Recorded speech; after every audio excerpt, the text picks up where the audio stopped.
Get ready for a double whammy. Let's get started. Yes, I remember when I made that video.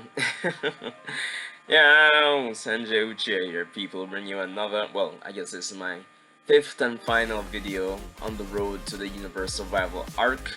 Thus meeting my promise, even though it's kind of a bit off since this video should have been out yesterday. So, I realized that the days have been kind of, well, not the days, the weeks have been piling up since the premiere of the Dragon Ball Z, Dragon Ball Z Kai, the final chapters dub, and the Dragon Ball Super dub, and I haven't even given like an impression or my plans for it or a review. So I thought what better to do than do that for my fifth and final video on this little series of mine this week. So really and truly, I don't really plan to review these two series each and every week. I really don't plan to review them at all. Like, it really depends, honestly. It might just be key episodes that I might be dropping my opinion on every once in a while. So don't get your hopes up where that's concerned in terms of me reviewing the entire series. Well, who knows? Probably when they're done, I might do an entire series review, well, dub review. But that said, let's get into it. So both series are on Toonami, which I'm sure everybody and their moms have already know at this point. And I must say, my general impression of these two, the dub really, is that it's just simply it's pretty good. It's pretty damn good, honestly. In the case of Dragon Ball Super, to me it almost even feels like a different show. Probably because I've been watching the series in Japanese for so long, but it really does. Almost refreshing as well. I'm not one of those dub versus sub, like, you know, yeah, I'm not really in that line of argument. It really depends. I don't mind, I don't have a problem with the Japanese, but I do have a preference for the English. But honestly, it's not a here nor there, honestly, with me. So I'm not really one of those. I'm not gonna jump on the bandwagon and say, hey, the dubs, it's the best since, wow, the best thing since sliced bread.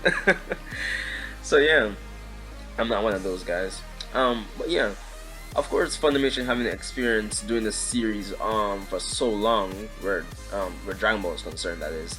Of course, I didn't really expect anything less from the performance of the various actors, like, you know, your Sean Schemmel, your Vegeta, sorry, Sean Schemmel, your Goku, and Christopher Sabat, your Vegeta.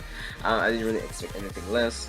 Of course, this performance is basically the same for Dragon Ball Z, Dragon Ball Z Kai, the final chapters. Even though I've been hearing that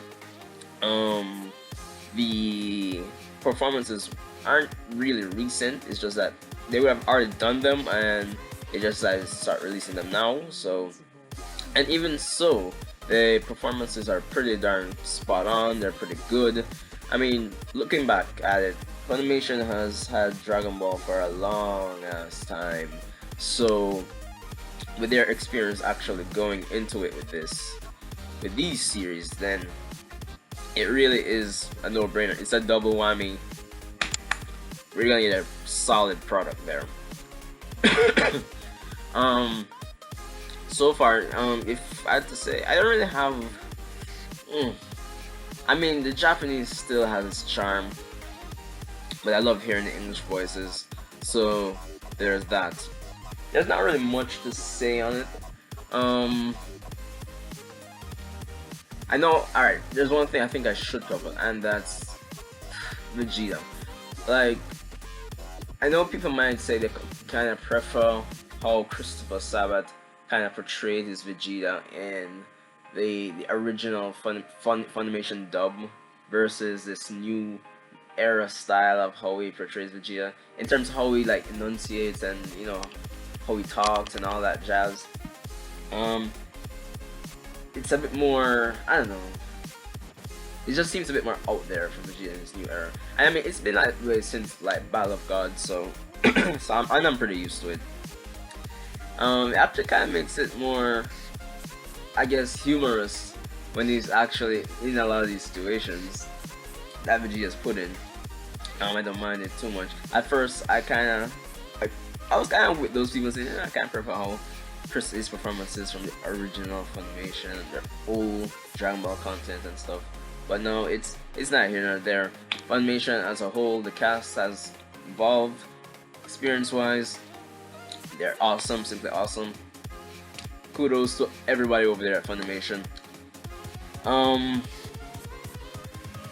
I must say though, for Kai, I hear that there's two versions, the Japanese version and the international version, which I'm not sure what was the decision doing for doing that, but as long as we as the fans aren't missing anything, I suppose that's the best thing at the end of the day.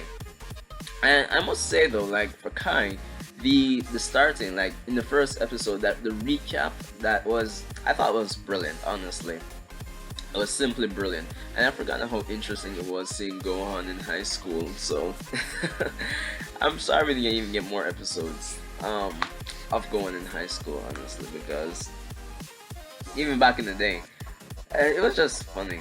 Honestly, it was just like this nice character moments with Gohan. So there's that. Honestly, and even the performances were like from Vidal's voice actress. Don't know her name, sorry about that, but it felt like just like old times in the original Funimation dub. Like the cast is still here, man, honestly. Super, how should I put it? What more can I say on it, actually? I mean, at this point everybody's seeing the content that's being presented, but honestly, I'll be watching every week, supporting.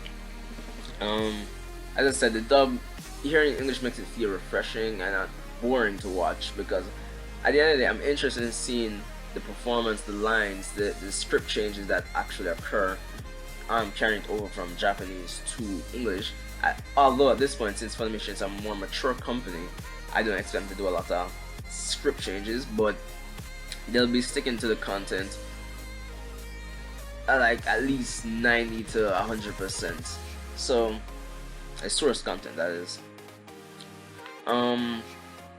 Yeah, and that's it. That's overall my thoughts on the dubs to date, really and truly. Interesting, refreshing. I definitely recommend it, even though I know some people may be saying that they're waiting for Super to kind of build up to where it is currently to start watching it. But I understand. I mean, I've given my 2 cents on the whole Super as a whole in terms of how it starts and the decision with the movie arcs I've said already. But maybe I think I'll link that at the end of the video, just my opinion. Kind of lengthy for the hardcore fans. So what do you think? Have you been watching Super and Kai every week so far? Let me know what you think in the comment section. If you haven't subscribed, subscribe if you like my content, that is, and I'll see you later for the start of the Universe Survival arc. See ya, guys.